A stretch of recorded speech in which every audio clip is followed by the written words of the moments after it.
Hey guys, Muncheez here, and today we're going to talk about 5 things that help me get through soloing Alatreon. And hopefully it's of some use to someone. I am a returning player, so I don't have anything crazy or special or anything insane like that, like crazy decorations or anything like that. As you can see, I'm even wearing like earplugs for a charm, but that's besides the point. So the first thing is to get your Safi gear. Safi came around this weekend, so I made it a point to get all the gear. The important things that come with this gear is that it comes with the blight resist, so you can get full blight resist, and you can get some evade window as well. And evade window is a huge help in doing Alatreon because it saves you from most of the attacks. I want to say, especially if you get caught in a really bad spot. As far as the weapon goes, I have one frost and one fire version of this. I just did the same thing on both of them. I put one sharpness 5 and I just threw as much element up as I possibly could on it. Now, as for fighting him, you want to learn the head attack windows because it deals the most damage. I want to say it deals probably twice as much as hitting him as like anywhere else in the body. But the first pattern I want to talk about is the Volcana pattern. So he'll do this blast. So you want to dodge the initial blast unless you have like a temporal mental on like I did. So once the first explosion goes off, you want to get back into the center, and his head is right there, and you can unleash a crap ton of damage on his head.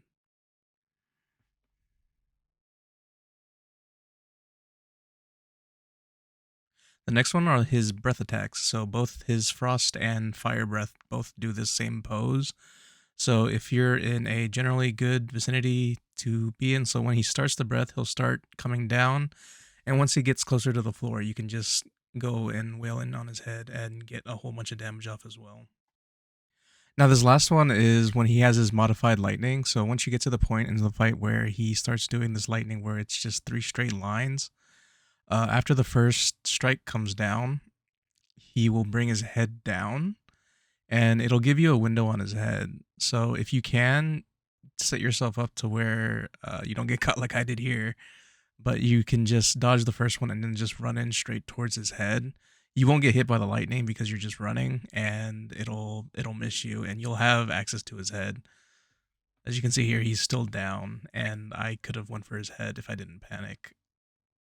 Now, if you tend to get too greedy with your attacks, or if you just get caught out just because you weren't paying attention for a split second, and you do get hit out, like so, stay on the ground.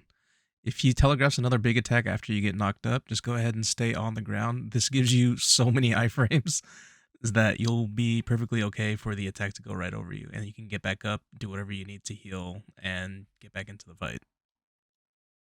Now, this next one is kind of like a personal thing. When he's in the fire mode, I tend to just not even try to hit him when he's in the air.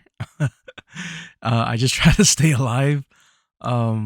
If you can hit him when he's in the air without risking taking damage, go for it. Like if you're playing probably like one of the ranged weapons or another weapon where it's easier to hit him in the air, go for it. But if you're playing a weapon where you're kind of risking taking damage when he's in the air, just don't do it. I feel like you can do enough damage to him on the ground to break the damage check.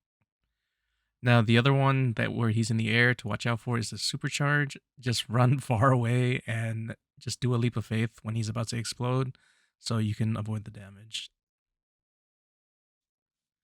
Now, when he's in dragon form, your NPC tells you, oh, you should break their horn. So I've been doing this in dragon form.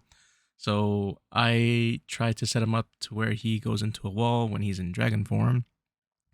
Um, the best thing I've found, the method that works for me, is to face him away from the wall with like a breath attack or something like that, and to where it's safe to where you can grapple onto his head without getting knocked off. Uh, so when he's facing away, all you have to do is turn him twice, and he'll be facing the wall. Because every turn is roughly 90 degrees. He's never usually like perfectly on set with the wall, but for the most part, if he's just facing away from the wall and you can just turn him twice to where he's facing the general vicinity, the camera likes to mess with you and make you think you're not facing the wall, and it's messed with me so many times.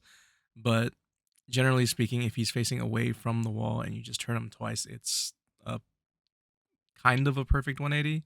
But as soon as you turn him twice, you can just flinch him into the wall no matter which way his head's facing, and you should be fine. But yeah, I faced him away, turned him to the wall, and you can easily break his horns after you plow him into the wall. Now, those 5 things were like the 5 things that I had to like keep telling myself every time I attempted this guy. But for the most part, the fight is just to learn his basic attack patterns, how to dodge them, and how to position yourself to where you're in a place to where you can deal damage to him without putting yourself in harm's way. Now, that being said, this run actually took me 23, almost 24 minutes. If you have access to better decorations and stuff than I did, then you'll probably get through this a lot quicker. This fight is a very hard fight. You'll come across people who'll say it is easy, but it is very difficult. But for the most part, he'll eventually go down. But yeah, that's all for this video. And if you guys have any questions, comments, concerns, or anything like that, feel free to leave it in the comments below. And I will see you guys next time. Bye.